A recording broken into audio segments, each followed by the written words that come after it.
My name is Cathy Samuel and I'm based at the University of Reading in the UK, specialising in global security and disaster law. And it's my absolute pleasure to introduce this masterclass to you now.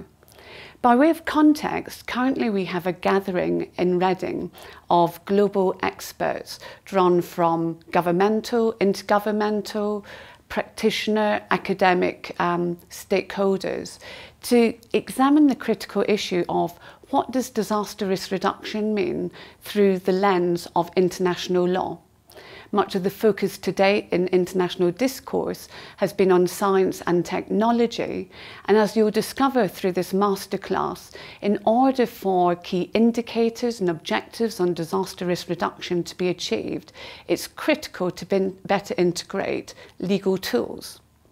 As you'll also discover during this masterclass, some of those relevant legal tools are more developed and others are less developed than others. And one of the primary objectives of this masterclass and of this symposium is to examine, one, what does that mean in terms of the development of future law policy and practice, and how might we make it more effective in practice. So today you're going to hear from a range of legal and non-legal experts. Just to give you a sense of the direction of the masterclass, first we will look at the global agenda, in particular at the level of the United Nations. Then we'll look at international legal frameworks, examples of regional frameworks, particularly for cooperation, and challenges and examples of how the disaster risk reduction agenda is incorporated into domestic law at the national level, and how ultimately it may impact upon disaster affected populations at the grassroots level. The experts you're going to listen to are drawn from a range of legal and non-legal backgrounds. Although the primary focus of this research symposium is on international law and the legal tools, we've embedded multidisciplinarity both into the symposium and this masterclass, because for the disaster risk reduction agenda to be successful, ultimately the legal tools must be better implemented and integrated with science and technology in law, policy, practice on the ground. A key issue that we're examining during this symposium is the law as it is and the law as it should be.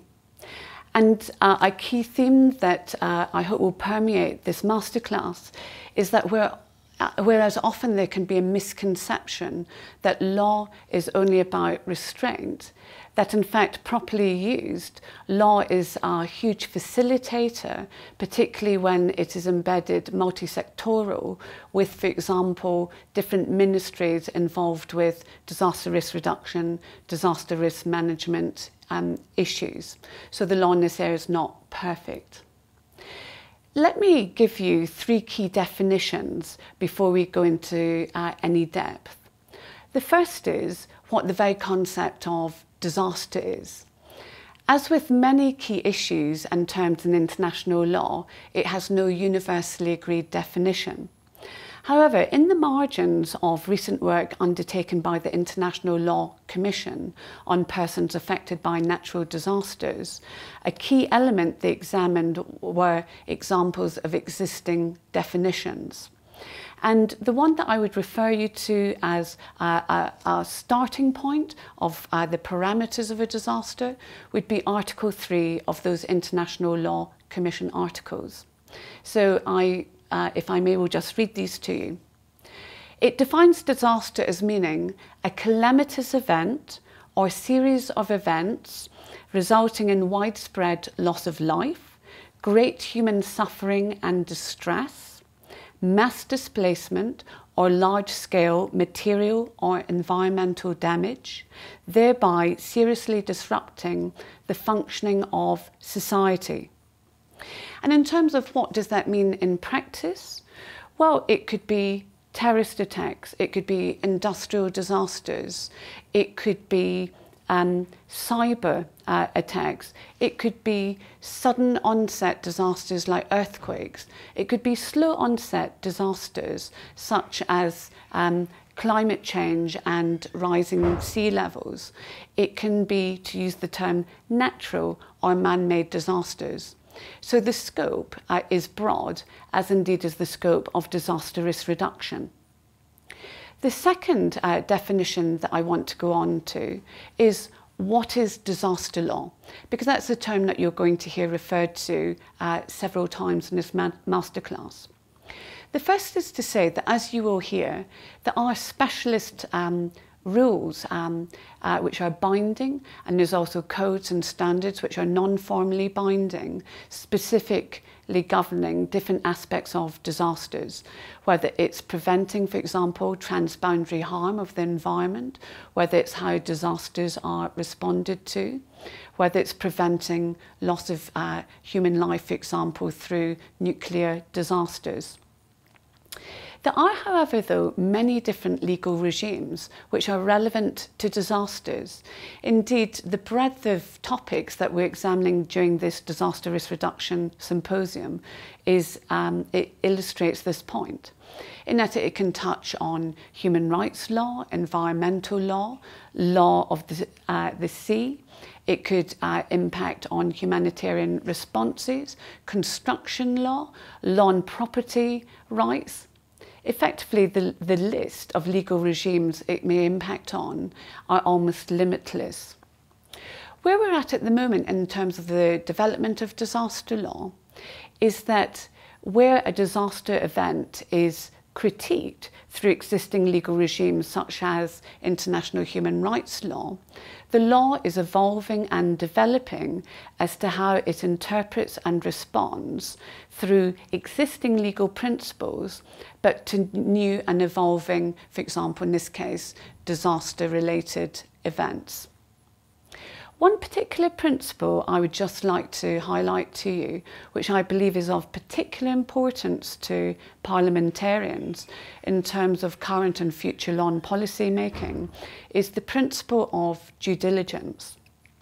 What due diligence requires is for governments to take reasonable and appropriate measures in response, in this case, to preventing, mitigating the potential effects of, preparing better for, responding more effectively, recovering longer term from disaster events. So, for example, if in a country there is a known risk, whether because it's happened before or there's strong environmental, scientific evidence and so forth pointing to the likelihood of a particular disaster event, for example, to extreme weather, to mudslides, to landslides, to earthquakes, then there's a particular duty upon those in government to take the necessary measures required to prevent the loss of human life and to protect human life and to prevent damage to property as well. Then in the aftermath of a disaster event, to where, for example, there's been negligence or appropriate action was not taken, to investigate this accordingly and to where appropriate afford the victims of disaster events suitable reparation. The third and key concept that I'm going to talk about and explain is the concept of disaster risk reduction itself. Historically, both at the national, regional, international level, the primary focus was on the response element to disasters. And it was learnt that not only was that extremely costly in terms of human life and financially, but it was more effective to invest more financially and in terms of science and technology into preventing disasters from occurring at all, if possible, or mitigating their potential impact and being better prepared. So in 2005, the Hyogo Framework on Disaster Risk Reduction was introduced, and that ran until 2015, looking to shift the focus of the international community to what action should be taken prior to a disaster event occurring. Then this framework, it was updated in 2015 in the Sendai Framework on Disaster Risk Reduction, 2015 to 2030. And again, that continues the key focus on prevention, mitigation and preparedness. But now the additional features are it's broader in terms of its scope and parameters, including, for example, not only natural and man-made disasters, but thinking, for example, of biological hazards and how to improve health resilience that runs throughout the Sendai framework. In addition, it's trying to move away from shorter-term responses and planning to longer-term sustainable solutions, and also to engage all potentially interested and involved stakeholders in this, not only governments and international organisations, but also communities at the grassroots levels, non-governmental organisations, and equally the private sector in driving this agenda forward. Of particular interest to the focus on disaster risk reduction and international law is that it makes reference to the importance of legal tools. And that's what much of this masterclass will look at in terms of what are those legal tools, but also significantly how they might be better integrated in that multi-sectoral response. Just to mention too, there are other overarching principles of the Sendai framework. Two, I would suggest, of particular importance, particularly to those of you whose countries are particularly bad affected by, for example, extreme weather events, mudslides, landslides, and so forth, are the issues of early warning systems and Build Back Better.